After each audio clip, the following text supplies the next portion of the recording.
ఈ మ్యాచ్ ఇంత one side గా జరుగుద్దని నేనైతే అస్సలు అనుకోలేదు. ఇంకా కౌంటీ విషయానికి వస్తే బౌలింగ్ కి వైజాగ్ ఫ్లెచర్ అండ్ పక్కన పులి ఫ్లెచర్ వీరాభిమాని అండ్ బ్యాటింగ్ కి నర్సాపురం చిన్న. ఇంకా కౌంటీ అయితే 30 బాల్ 70 రన్స్ కొట్టాలి. మ్యాచ్ అయితే స్టార్ట్ అయింది.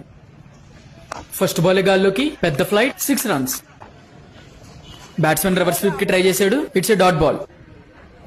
బాల్ స్ట్రైట్ గా ఫీల్డర్ దగ్గరికి, సింగిల్ రన్ మాత్రమే. బాల్ నేరుగా బౌలర్ దగ్గరికి, అగైన్ డాట్. ఈసారి స్ట్రైట్ గా ఆఫ్ సైడ్, సింగిల్ రన్ మాత్రమే. ఈసారి బాల్ మిస్ అవ్వలేదు, డైరెక్ట్ బౌండరీ అవతలకి 6 రన్స్. ఈసారి బాల్ స్ట్రైట్ గా of side.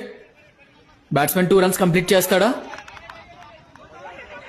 No, it's run out. 3 overs complete అయ్యేసరికి బౌలర్ ఫ్లెచర్ 23 రన్స్ మాత్రమే ఇచ్చి మ్యాచ్ ను వన్ సైడ్ చేసాడు. ఇప్పుడు చిన్న మ్యాచ్ విన్ అవ్వాలంటే 12 బాల్లో 47 రన్స్ కొట్టాలి. బాల్ గాల్లోకి, ఇది direct flight 6 runs. What a come back. It's a clean bowled. Ball మళ్ళీ గాల్లోకి, బౌండరీ వెళ్తుందా? No, it's catch out. Ball straight గా ఫీల్డర్ దగ్గరికి, సింగిల్ రన్ మాత్రమే.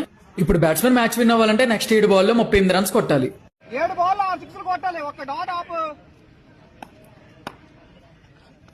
బాల్ గాల్లోకి, catch out. Batsmen next ball wicket ఇవ్వడం వల్ల బౌలర్ ఫ్లెచర్ మ్యాచ్ ని వన్ సైడ్ గా విన్ అయ్యాడు. మీరు next time Vizag pinnacle grounds కి వెళ్తే పులిని కలవడం మాత్రం మర్చిపోకండి. ఎందుకంటే పులితో ఎంటర్టైన్మెంట్ మామూలుగా ఉండదు. వీడియో ఇస్తే లైక్ చేయండి అండ్ అలానే పేజ్ ని ఫాలో కొట్టి సపోర్ట్ చేయండి. అండ్ ఫాలో కొట్టిన ప్రతి ఒక్కరికి థ్యాంక్ యూ సో మచ్.